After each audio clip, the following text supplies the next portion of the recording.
तो hello students, आज हम डिस्कस करने वाले हैं बेसिकली 5 ईयर प्लान जो इंडिया में लॉन्च हुए थे उसका पार्ट सेकेंड, जिसमें हम बेसिकली डिस्कस करेंगे कि जब इंडिया में 5 ईयर प्लान लॉन्च किए गए तो उसके ऑब्जेक्टिव क्या थे। मीन्स अगर हम 5 ईयर प्लान में देश की ग्रोथ चाहते थे तो उसके अंदर हमारे क्या क्या ऑब्जेक्टिव थे। तो चलिए शुरू करते हैं। मेरा नाम है रवि कश्यप और आप देख रहे हैं इकोनॉमिक्स की 95+ सीरीज।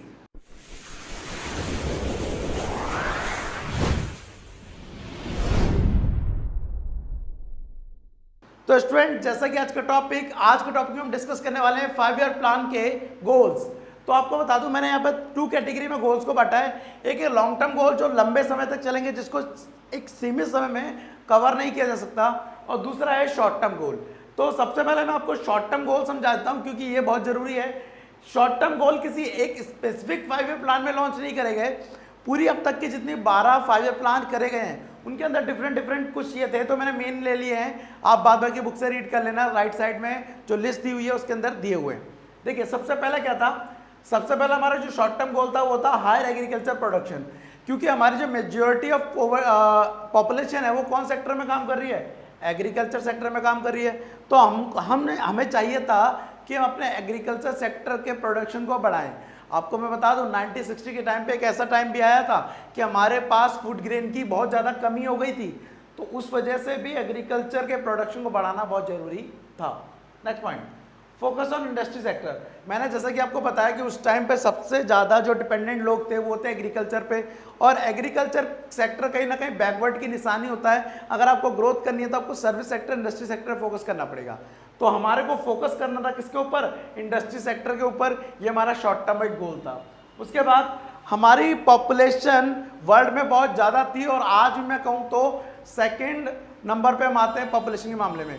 अगर हम इसको दूसरे नज़रिए से देखें तो हमारे पास मैन पावर बहुत है काम करने के लिए। अगर हम अपनी सारी मैन पावर को यूटिलाइज करें तो कहीं ना कहीं हम अपने देश का प्रोडक्शन क्या कर सकते हैं, बढ़ा सकते हैं, और वर्ल्ड लेवल पर ले जाके अपने ज़्यादा को बहुत बड़ा एक्सपोर्टर भी साबित कर सकते हैं। नेक्स्ट, अगला हमारा जो शॉर्ट टर्म गोल था वो था elevation of poverty, which means remove the poverty. हमारे देश में बहुत ज़्यादा गरीबी थी, तो हमने एक गोल बनाया कि हमारे देश से क्या होनी चाहिए, गरीबी खत्म होनी चाहिए। लेकिन आपको पता है कि जैसे जैसे देश की जनसंख्या बढ़ रही है, पॉवर्टी को फिनिश करने के लिए हमारे को यहाँ पर प्लानिंग में बहुत ज़्यादा चेंजेस करने की ज़रूरत है, क्योंकि पॉपुलेशन रुक नहीं रही है, पॉपुलेशन भी बढ़ रही है। तो जो पहले गरीब था वो अब गरीब नहीं है, लेकिन पॉपुलेशन बढ़ने के कारण वो पॉवर्टी कभी खत्म हो ही नहीं पाई। Next, sustainable development. इसका मतलब क्या होता है सस्टेनेबल डेवलपमेंट या ग्रोथ का, कि आपको ग्रोथ तो करनी है, आपको डेवलपमेंट भी करना है, लेकिन डेवलपमेंट ऐसे करना है कि आने वाली जो पीढ़ी है, आने वाली जो जनरेशन है, उसके लिए आपको रिसोर्सेज बचा के रखने हैं। तो एनवायरनमेंट को बचाते हुए चलना, that is called sustainable development. And last, better quality of life. आपको ऐसे प्लानिंग करनी है, ऐसी पॉलिसी बनानी है कि एक व्यक्ति को आप अच्छा रोजगार दे सके, अच्छी आय दे सके, जिससे उसका लिविंग स्टैंडर्ड क्या हो सके, बेटर हो सके, जिसे बोलेंगे बेटर क्वालिटी ऑफ लाइफ। जब उसके पास एजुकेशन होगी, जब उसके पास अपनी बीमारियों का इलाज कराने के लिए हेल्थ केयर की फैसिलिटी होंगी, जब उसके पास अच्छे खासे खाने के लिए खाना होगा, तो ये सारा ओवरऑल क्या कहलाता है, बेटर क्वालिटी ऑफ लाइफ कहलाता है। अब ये तो कुछ छोटे मोटे शॉर्ट टर्म गोल थे। मेन फोकस करते मेन क्या, हमारे लॉन्ग टर्म गोल, जो आपको बहुत ज़्यादा ज़रूरत है किसी भी देश की ग्रोथ को दिखाने के लिए। तो सबसे पहला आ रहा है जीडीपी ग्रोथ। आप सभी को पता है जीडीपी का मतलब होता है जब तीनों सेक्टरों को, primary, secondary and tertiary sector को जोड़ दिया जाता है प्रोडक्शन को, तो उसे बोलते हैं जीडीपी। तो अगर आपको अपने देश की ग्रोथ दिखानी है, अगर आप चाहते हैं कि हमारा देश सबसे ज़्यादा ग्रोथ करे, तो हमारे को पहला गोल ये था कि अपने जीडीपी को क्या करना होगा, बढ़ाना होगा। और जीडीपी को नहीं बढ़ाना है, पर कैपिटल जीडीपी को बढ़ाना है। अब पर कैपिटल जीडीपी का मतलब है जब देश की जीडीपी को पॉपुलेशन से डिवाइड कर दिया जाए। क्लियर है? Point number 6। Next, full employment. आपको पता है हमारे देश में जनसंख्या बढ़ रही है, तो जनसंख्या बढ़ने के साथ साथ उन लोगों के लिए जो लोग अब लेबर फोर्स में आ गए हैं, मीन्स वर्क फोर्स में आ गए हैं, तो उनके लिए काम भी होना चाहिए। तो हमारा जो दूसरा मेन ऑब्जेक्टिव था वो था फुल एम्प्लॉयमेंट। ज़्यादा से ज़्यादा लोगों को रोजगार देकर अपने प्रोडक्शन को बढ़ाया जाए। तो दूसरा ऑब्जेक्टिव हमारे 5 ईयर प्लान का ये था, full employment. Next, equitable distribution और इक्विटी। इसका मतलब समझ लीजिए, आपको एक एग्जांपल देता हूं मैं। आज के टाइम में कई सारे ऐसे लोग हैं जिनकी सैलरी डॉक्टर की एक ऑपरेशन करने के 1 लाख रुपए होती है, एक ऑपरेशन करने के 1 लाख रुपए होते हैं, कई बार इससे ज्यादा। या एक व्यक्ति की मान लीजिए एक मंथ की सैलरी कितनी है, 1 लाख रुपए, और कई लोगों की इससे ज्यादा भी होती है। लेकिन वही मैं दूसरा तरीका दिखाता हूं। हमारे देश में कई सारे ऐसे लोग हैं जिनकी जॉब पर मंथ सैलरी कितनी है, 8,000 रुपए। अब जरा उसे मल्टीप्लाई कीजिए 12 से, ठीक है, तो लगभग कितना निकल के आ रहा है, कितना निकल के आ रहा है भाई, 96,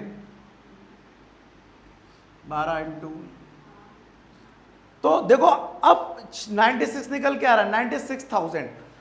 अब एक देखो, एक व्यक्ति जिसकी सैलरी एक मंथ की 1 लाख है और एक व्यक्ति पूरे साल मेहनत करने के बावजूद भी कितना कमा रहा है, 96,000 कमा रहा है पूरे साल का। अंतर है नहीं है? तो कहीं ना कहीं ये डिस्ट्रीब्यूशन, इतना डिफरेंस भी नहीं होना चाहिए डिफरेंस, लेकिन इतना भी नहीं। अब मैं इसका मतलब ये भी नहीं कह रहा हूं कि एक चपरासी को भी 50,000 रुपए सैलरी दो और एक डॉक्टर को भी 50,000 दो। क्वालिफिकेशन के हिसाब से, काम के हिसाब से डिफरेंसेस होना चाहिए, लेकिन इतना होना चाहिए। ये मैंने एक सिंपल डाटा दिया है, आपको बता दूं तो ऐसी बहुत ज्यादा इनकम है। और आपकी एक जानकारी के लिए बता दूं, ऐसी ओवरऑल हमारे देश की 50% पॉपुलेशन के पास जितना पैसा है ना, हमारे देश की पॉपुलेशन कितनी, 50% के पास जितना पैसा है, उतना पैसा इंडिया की 15 फैमिलियों के टोटल कैपिटल को जोड़ दिया जाए ना, तो उसके बराबर है।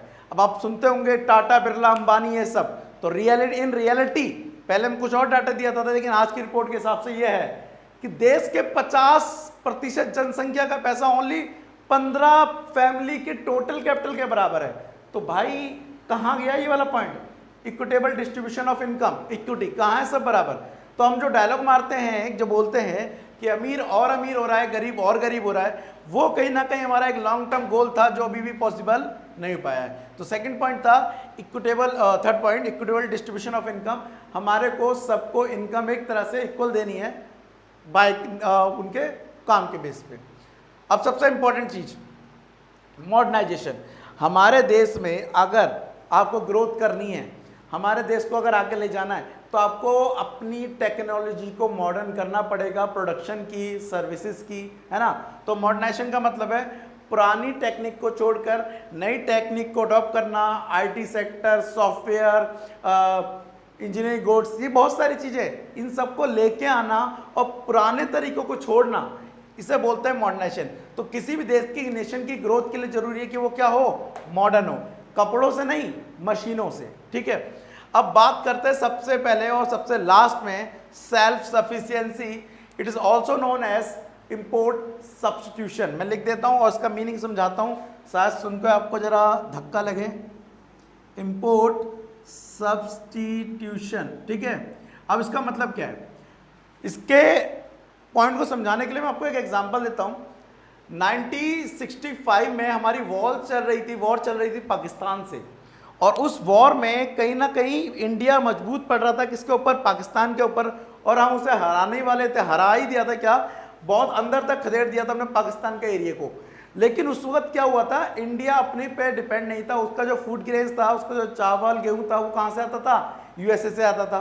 अब इन दैट केस यूएसए ने दोनों को धमकाया, थ्रेट किया, किसको, इंडिया को भी और पाकिस्तान को भी। इंडिया से बोला प्लीज आप लोग पीछे हो जाओ, प्लीज भी बोला हो ना बोला पता नहीं, पीछे हो जाओ वरना मैं आपको खाना सप्लाई करना बंद कर दूंगा। अब सोचिए ये ऐसी बात हो गई कि 2 बच्चे लड़ रहे हैं और हम बड़े जा रहे हैं, तो 2 लड़ते, हमने कहा चलो अलग हो जाओ दोनों, है ना। सेम लाइक यूएसए ने ऐसा किया। तब हमें पता पड़ा कि अगर आज हम सेल्फ डिपेंड होते, अगर हम यूएसए से इंपोर्ट नहीं कर रहे होते सामान, तो शायद वो मैं ऐसा नहीं बोल पाता। तब से हमने फोकस करा किस पॉइंट पर, सेल्फ सफिशिएंसी के ऊपर, कि जो चीजें हम बाहर से इंपोर्ट करते हैं उसे बाहर से इंपोर्ट ना करके अपने देश में ही प्रोड्यूस करेंगे, ठीक है, जिसे बोला गया सेल्फ सफिशिएंसी इंपोर्ट सब्स्टिट्यूशन। उसी टाइम पर जबकि ये बात है 1965 की बात है, तभी लाल बहादुर शास्त्री जी ने एक नारा दिया था। उन्होंने बोला था कि हमें खाली जवानों की जरूरत नहीं है, मीन्स हमें आर्मी की जरूरत नहीं है, अगर आज का हमारा किसान मजबूत हो जाए तो शायद हमारा देश मजबूत हो जाए। तब उन्होंने ये नारा दिया था, जय जवान जय किसान का। उन्होंने कहा था कि हमें अपनी आर्मी के साथ साथ हमें अपने किसानों को स्ट्रॉन्ग करना पड़ेगा। और उसी टाइम पे इंडिया में क्या लाई गई थी, हरित क्रांति लाई गई थी, ग्रीन रेवोल्यूशन लाया गया था, ताकि हम क्या बन सकें, सेल्फ सफिशिएंट बन सकें। ठीक है, इसको सेल्फ रिलायंस के नाम से भी कहा जाता है। तो होपफुली आपको ये पांचों गोल समझ आएंगे लॉन्ग टर्म। इससे ज्यादा ये ज्यादा इंपॉर्टेंट है, कौन से वाले, लॉन्ग टर्म गोल। तो इनको प्लीज प्रिपेयर कर लेना, एग्जाम के लिए इंपॉर्टेंट है। वेल, इससे रिलेटेड अगर आपको लग जाता है कोई डाउट रह गया हो तो प्लीज कमेंट्स बॉक्स में लिख देना। साथ ही अगर आपको कोई लग रहा है कि इस वीडियो के लिए सजेशन हो तो प्लीज वो भी कर डाल देना। और इससे रिलेटेड आपको जो रीडिंग नोट्स है वो डिस्क्रिप्शन में मिल जाएंगे, वो भी पढ़ लेना। तो होपफुली आपको आज का टॉपिक समझ आएगा। मिलता है अगली क्लास में। आज के लिए thank you for time, bye bye.